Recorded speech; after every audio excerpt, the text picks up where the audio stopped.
Greetings, bibliophiles, quillophiles, and lexophiles. Before I go into the topic of today's show, I wanted to send out a belated Thanksgiving greeting to everybody. I hope you all had a great Thanksgiving, for those of you who celebrate it. I had planned on doing a quick Thanksgiving episode, kind of like I did for the Halloween show, but as tends to happen this time of year, I just got caught up in everything going on and lost track of time. Before I knew it, it was too late. So I'm doing it now. So I hope everyone that is listening to this and those who celebrate Turkey Day had a great one. For those of you who are not in America and don't celebrate Thanksgiving, I hope you had a good day, whatever it is you do celebrate. I am surprised to find that I do have listeners in places like Greece, China, South America, etc. Even have one in Japan. And to my fellow Whovians, I hope you celebrated the launch anniversary of our favorite blue call box. Remember, it's smaller on the outside. But I would also like to take a moment to express other things I'm thankful for. I'm thankful for my wife and son, two of the most important people in my life. And I'm thankful for the rest of my family as well, who seem to tolerate me and have not run away screaming yet. Yes, I mean you, Kelly, Mike, Scott, Diane, Eric, Ben, Dave, and Addie, and Dave and Addie's kids. I'm thankful for the friends that are not around me anymore. Not dead or anything like that, though there are a few of those. More or less talking about the ones that short-sightedness and ignorance I've pushed away over the years.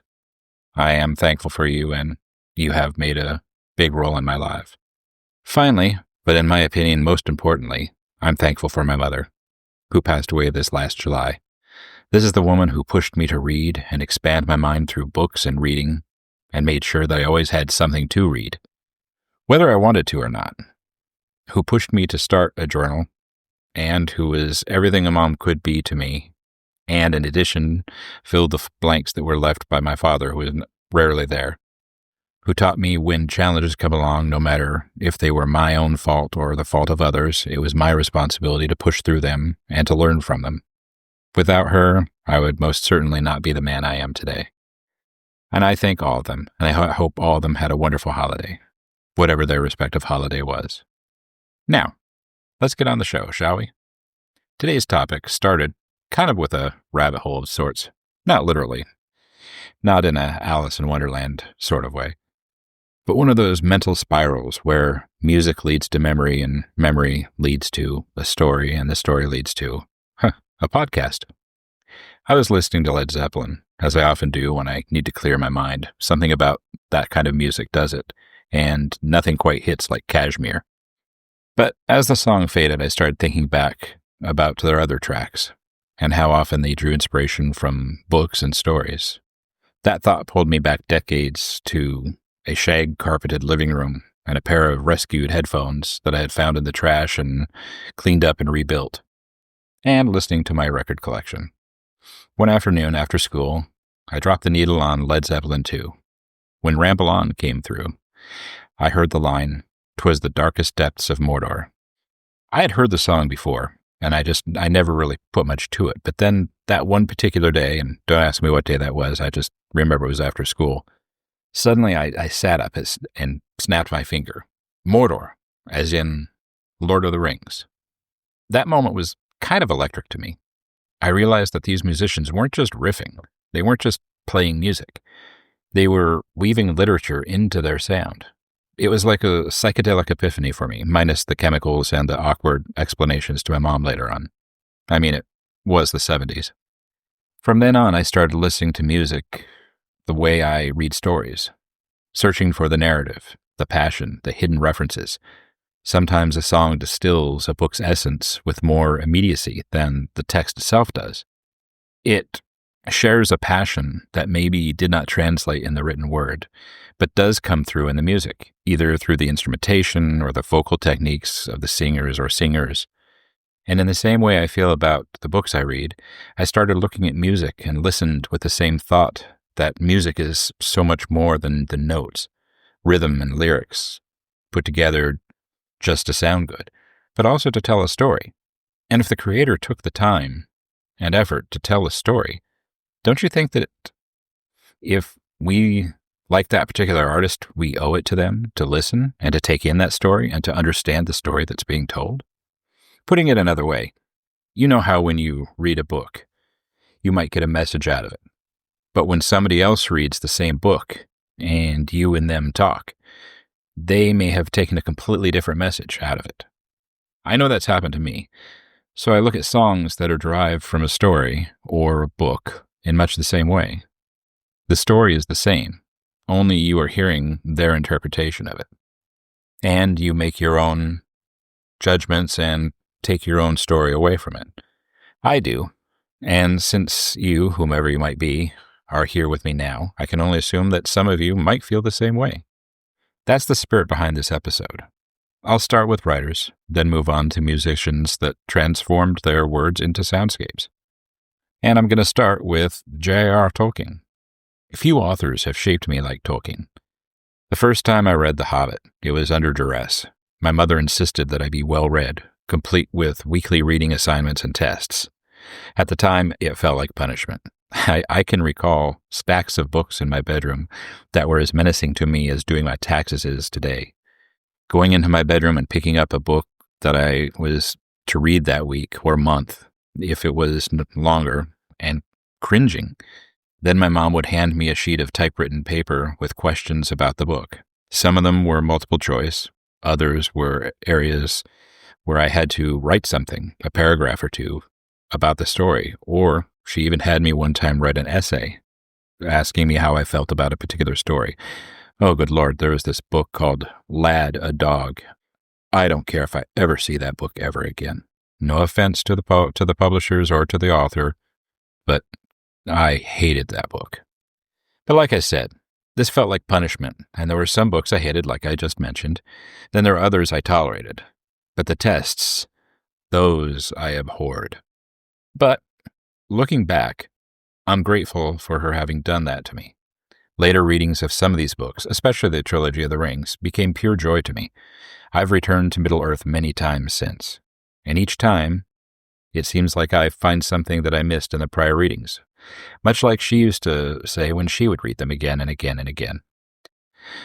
But hearing Tolkien's words echoed in Zeppelin's Ramble On, and then Battle of Evermore, and then later on Misty Mountain Hop, deepened my appreciation, not just for the artist, but for the way Tolkien could move not only people like me to be lost in his work, but move musicians to create things based on their work. There was also this sense of connection I felt with the artist. They and I had traveled some of the same paths together, at least in literature. We knew some of the same stories, the same people, the same tales. It felt, to my young mind, and even in a sense today, that we had a bond. Robert Plant has spoken about those influences, noting how he and Tolkien shared some of the same landscapes, if not the same eras, and how being in those places inspired him to work on these songs. Other artists found inspiration in Tolkien too. Enya, who contributed her ethereal voice to pieces to Peter Jackson's films. Rush, with their song Rivendell, about which we'll go into a little bit more depth later. Joni Mitchell, whose I Think I Understand reflects Galadriel's gift to Frodo. The Grateful Dead with Sugar Magnolia, thought to be a nod to Goldenberry, who was the wife of Tom Bombadil, a character in the trilogy. And then Bo Hansen, who was so impacted by the works of Tolkien that he composed an entire instrumental album dedicated to The Lord of the Rings. And if you've not listened to that one, you've got to find it and you've got to play it. You won't be disappointed. I think it's on Amazon. You'll have to hunt that one down. If I do find a link to it on Amazon, I'll put it on my website. But Tolkien does not stand alone as how he influenced musicians. There are many other prominent ones that I've heard before, and another one that I have to mention is Edgar Allan Poe. Poe's influence is everywhere. Film, television, games, and music is no exception. His works practically beg to be set to melody. In fact, the Alan Parsons Project, before they were known by such great songs as Calling America, Turn of a Friendly Card, and Time, honored him in their debut studio album, Tales of Mystery and Imagination. It is a perfect pairing, Poe's gothic atmosphere and Parsons' lush production, narrated by Orson Welles, and you can lose yourself in this album. From the opening with Wells quoting A Dream Within a Dream to the closing notes of To One in Paradise, the music combines uplifting and mysterious tones. Once you've started it, you can't walk away. Other artists that have dabbled in the works of Poe and were inspired to create music for him are Iron Maiden, who reimagined the Murders in the Rue Morgue with their own metal edge and signature sound.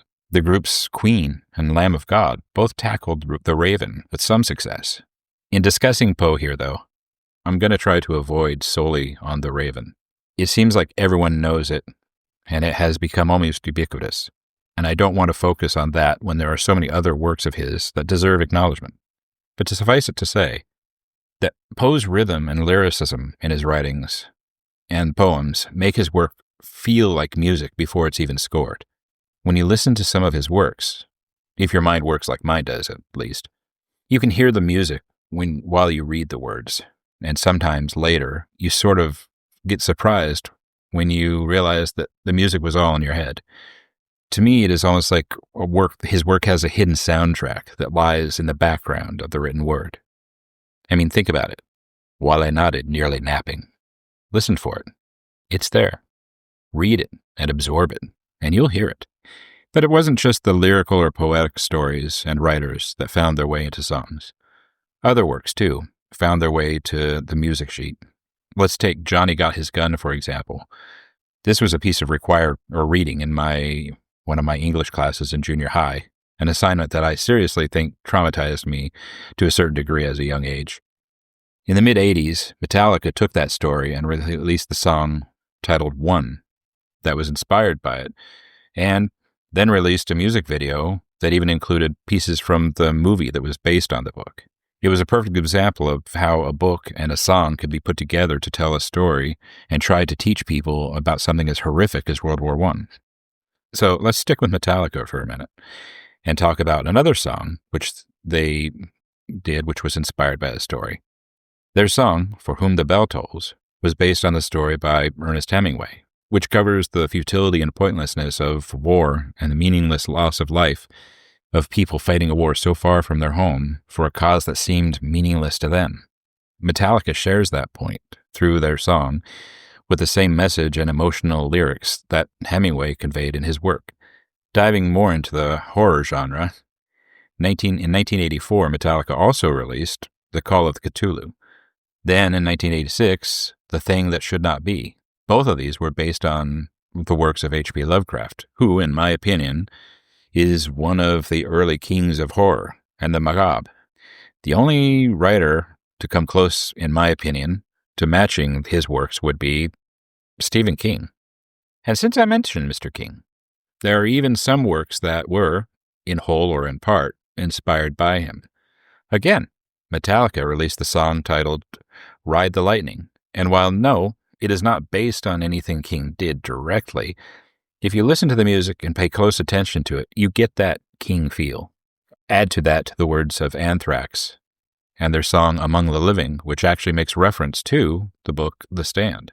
Then you have the Ramones' release of the song Pet Sematary, but that's kind of cheating, in a way, since King actually commissioned them to do the work for him and for his movie by the same title. But that said, I'll keep it on the list. Moving on, there's Kate Bush retelling the doomed romance between Heathcliff and Cathy from the classic story Wuthering Heights. It was on her debut album, and when listening to the entire album, you get the feeling that she was testing the waters and herself to see what worked for her. To me, this album almost sounds like a sampler of sorts, her trying out different musical styles and different types of storytelling.